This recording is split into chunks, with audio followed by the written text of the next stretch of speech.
एकता ही India है। सपा अध्यक्ष अखिलेश यादव ने आज सुबह 9:03 पर सोशल मीडिया पर जम्मू कश्मीर से 3 फोटोज डाले और साथ में लिखा कि एकता में इंडिया है। तो उन तमाम बीजेपी नेताओं के मुंह पर ताला लग गया जो लगातार इंडिया गठबंधन में दरार की बातें करते हैं, लेकिन ये तस्वीरें बयां करती है कि इंडिया गठबंधन अभी भी उतना ही मजबूत है जितनी इसकी शुरुआती बुनियाद मजबूत थी। दरअसल हरियाणा चुनाव नतीजों के बीच में जम्मू कश्मीर की चुनावी जीत इंडिया गठबंधन के लिए कुछ फीकी पड़ गई थी। कांग्रेस को लेकर कुछ बयानबाजियां भी हुई, जिसको लेकर बीजेपी ने पूरे देश में एक नैरेटिव फैलाने की कोशिश की कि इंडिया गठबंधन में अब दरारें आनी शुरू हो गई हैं। लेकिन आज जम्मू कश्मीर में जो तस्वीरें सामने आई वो ये दिखा रही हैं कि ये विचार का गठबंधन है, एक सांप्रदायिक और तानाशाही सरकार को रोकने का गठबंधन है जो इतना मजबूत है कि ये इतनी आसानी से टूटने वाला नहीं है। जम्मू कश्मीर में आज नेशनल कॉन्फ्रेंस के नेता उमर अब्दुल्ला ने केंद्र शासित प्रदेश बनने के बाद जम्मू कश्मीर के पहले मुख्यमंत्री के रूप में शपथ ली। इस शपथ ग्रहण समारोह में विपक्षी गठबंधन इंडिया की एकता और ताकत का प्रदर्शन भी किया गया। उमर अब्दुल्ला के शपथ ग्रहण समारोह में राहुल गांधी, प्रियंका गांधी, अखिलेश यादव, संजय सिंह, एनसीपी नेता सुप्रिया सुले, डीएमके नेता सहित इंडिया ब्लॉक के कई दिग्गज शामिल हुए। साफ है कि 2024 के लोकसभा चुनाव से पहले शुरू हुई विपक्षी एकता की कवायद इंडिया गठबंधन के इस मंच से भी एकजुट होने का सियासी संदेश दिया जा रहा है। आपने ध्यान दिया होगा कि लोकसभा चुनाव के दौरान जब ये इंडिया गठबंधन बना और उसके बाद इंडिया गठबंधन की जहां बैठकें हुई, जब भी बैठकें हुई तो उसमें उमर अब्दुल्ला के पिता फारूक अब्दुल्ला मजबूती के साथ दिखाई दिए और इंडिया गठबंधन को बनाए रखने में उनकी भी बहुत बड़ी भूमिका रही। उम्र में बड़े होने के चलते लगभग अन्य सभी दलों के लोग उनका बहुत सम्मान भी करते हैं और यही कारण था कि जब आज उनके बेटे फारूक अब्दुल्ला मुख्यमंत्री पद की शपथ ले रहे थे तो लगभग गठबंधन के सभी पार्टी के नेता उनके शपथ ग्रहण में शामिल हुए। इंडिया गठबंधन की सबसे मुख्य पार्टी कांग्रेस के तीनों सबसे बड़े और प्रमुख चेहरे कांग्रेस अध्यक्ष मल्लिकार्जुन खड़गे, नेता विपक्ष राहुल गांधी और कांग्रेस महासचिव प्रियंका गांधी भी शामिल होने पहुंची। हालांकि कुछ गोदी चैनल ये नैरेटिव फैला रहे थे कि नेशनल कॉन्फ्रेंस से कांग्रेस नाराज है, लेकिन जब ये तीनों ही नेता शपथ ग्रहण में शामिल होने पहुंचे तो नेशनल कॉन्फ्रेंस के नेताओं ने कांग्रेस के तीनों नेताओं का बहुत गर्मजोशी से स्वागत किया और जब राहुल गांधी शपथ ग्रहण में पहुंचे तो फारूक अब्दुल्ला ने आकर उनसे मुलाकात की और सबसे आगे बैठाया। और इंडिया गठबंधन का एक और सबसे मजबूत चेहरा सपा अध्यक्ष अखिलेश यादव भी शपथ ग्रहण में पहुंचे। वो एक दिन पहले ही कश्मीर पहुंच गए थे। मीडिया से बातचीत करते हुए उन्होंने कहा कि मुझे खुशी है कि एक और राज्य में इंडिया गठबंधन मजबूती से उभर कर आया और आज यहाँ पर सरकार बनाई। मैं उमर अब्दुल्ला जी को शुभकामनाएं देता हूँ। सुनिए अखिलेश यादव को। मैं सबसे पहले बधाई देना चाहता हूँ कश्मीर के लोगों को और जम्मू कश्मीर के लोगों जिन्होंने लोकतंत्र पर भरोसा करके और अपनी सरकार बनाई है। कश्मीर के लोगों को बधाई। संविधान और लोकतंत्र को बचाने के लिए ये कदम आगे बढ़े हैं।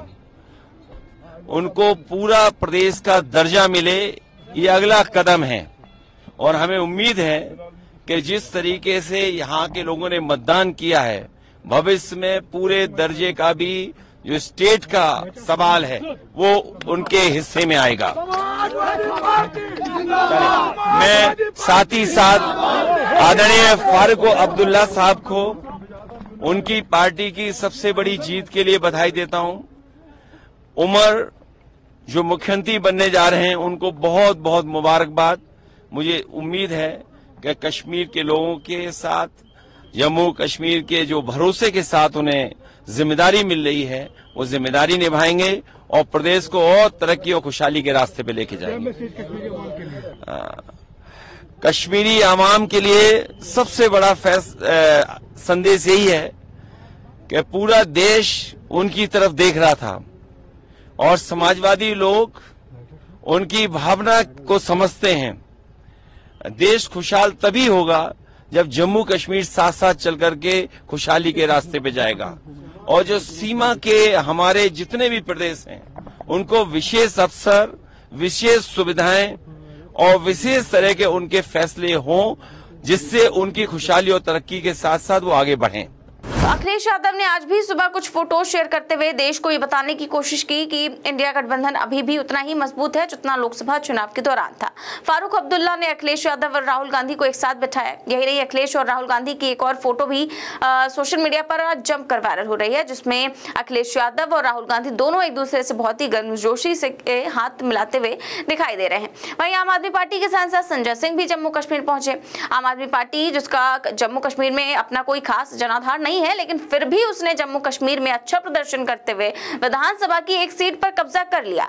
ये आम आदमी पार्टी के लिए बहुत बड़ी जीत थी। इसीलिए जैसे ही संजय सिंह जम्मू कश्मीर पहुंचे तो बहुत ही गर्मजोशी के साथ उनका स्वागत किया गया। बता दें, जम्मू कश्मीर में इस बार जब मतदान के दौरान लोगों में गजब का उत्साह था। जम्मू कश्मीर की जनता 10 साल बाद वोट कर रही थी, जिसने बड़े बदलाव का पहले ही मूड बना लिया था। शायद यही कारण था कि लोगों ने वहां मतदान को लेकर बढ़ चढ़कर हिस्सा लिया। तभी इस बात के संकेत मिल गए थे कि राज्य में राजनीति की तस्वीर तेजी से बदलने वाली है, और परिणाम भी ऐसा ही कुछ देखने को मिला। जनता ने इंडिया गठबंधन को बहुमत दिया और इंडिया की सरकार बनी। जम्मू कश्मीर विधानसभा चुनाव नतीजे में नेशनल कॉन्फ्रेंस और कांग्रेस गठबंधन ने बहुमत हासिल किया, लेकिन घाटी के अंदर महबूबा मुफ्ती की पीडीपी को कुल 3 सीटें ही मिल पाई। इंजीनियर राशिद की पार्टी को भी केवल 1 सीट ही मिल पाई। इस चुनाव में डॉक्टर फारूक अब्दुल्ला की नेशनल कॉन्फ्रेंस 42 सीटें जीतकर सबसे बड़ी पार्टी बनकर उभरी। वहीं कांग्रेस को 6 सीटें मिली। इनमें 5 सीटें कश्मीर से और 1 जम्मू से मिले। वहीं जम्मू कश्मीर को केंद्र शासित प्रदेश बनाए जाने के बाद पहली सरकार मिल गई है। उमर अब्दुल्ला की अगुवाई में केंद्र शासित जम्मू कश्मीर को अपना पहला मुख्यमंत्री भी मिल गया है और पहली निर्वाचित सरकार मिल गई है। ऐसे में सीएम उमर के साथ 5 अन्य मंत्रियों ने भी मंत्री पद की शपथ ली। इस लिस्ट में सुरेंद्र सिंह चौधरी का नाम भी शामिल है। सुरेंद्र चौधरी को उमर सरकार में डिप्टी सीएम बनाया गया है और डिप्टी सीएम बनाकर उन्हें उमर अब्दुल्ला ने कई सारे निशाने एक साथ साधे हैं। दरअसल नेशनल कॉन्फ्रेंस एक जमाने में जम्मू और कश्मीर के हर रीजन में ठीक ठाक प्रभाव रखती थी। 21वीं सदी में पार्टी की इमेज कश्मीर घाटी की पार्टी वाली हो गई थी। नेशनल कॉन्फ्रेंस पर सत्ता में रहने पर जम्मू रीजन की उपेक्षा करने के आरोप लगते रहे हैं। उमर अब्दुल्ला सरकार के शपथ ग्रहण तक भी ये चर्चा का विषय बना हुआ था कि नेशनल कॉन्फ्रेंस घाटी और जम्मू रीजन को कैसे बैलेंस करेगी। तो सरकार की कमान घाटी से आने वाले उमर अब्दुल्ला के पास है, तो वहीं अब सरकार में नंबर 2 यानी कि डिप्टी सीएम का ओहदा जम्मू रीजन से आने वाले सुरेंद्र सिंह चौधरी को देकर पार्टी ने दोनों रीजन को बैलेंस करने की कोशिश की है। सुरेंद्र सिंह चौधरी को डिप्टी सीएम बनाकर नेशनल कॉन्फ्रेंस ने हिंदू मतदाताओं को भी सकारात्मक संदेश देने की कोशिश की है। इसके साथ ही सुरेंद्र सिंह चौधरी ने विधानसभा चुनाव में राजौरी जिले की नौशेरा विधानसभा सीट से निर्वाचित वो हुए हैं। तो यहाँ पर उन्होंने जो है बीजेपी के अध्यक्ष रविंदर रैना को हराया। तो ऐसे में केंद्र शासित प्रदेश जम्मू कश्मीर में बीजेपी के सबसे बड़े चेहरों को हराने का इनाम भी उन्हें डिप्टी सीएम की कुर्सी के रूप में मिला है। तो ये एक बहुत ही पॉजिटिव पॉइंट माना जा रहा है इस सरकार के लिए कि जिस तरीके से हिंदू और मुस्लिम को बैलेंस करने की कोशिश की गई है और उन्हें जो सुरेंद्र सिंह चौधरी हैं उन्हें डिप्टी सीएम का पद दिया गया है। इसके साथ ही इंडिया गठबंधन का जिस तरीके से यहाँ पर जुड़ाव नजर आया उसकी भी खूब सारी चर्चा है। तो कैसी लगी आपको ये खबर हमें कमेंट बॉक्स में जरूर बताएं। साथ ही साथ चैनल को सब्सक्राइब भी करें और ज्वाइन भी। नमस्कार।